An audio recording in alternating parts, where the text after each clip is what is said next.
Что заставляет нас двигаться вперед? Поиск чего-то нового?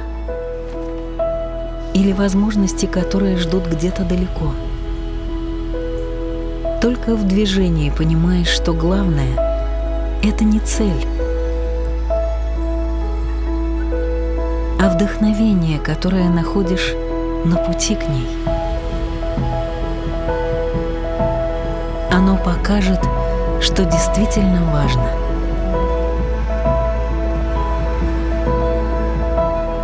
Откроет новые впечатления и неизведанные чувства.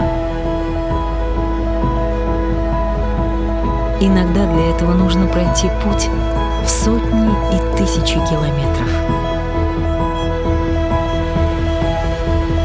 А иногда достаточно сделать лишь шаг. Вдохновение укажет, куда двигаться дальше, чтобы ты смог создать что-то новое и вдохновить остальных.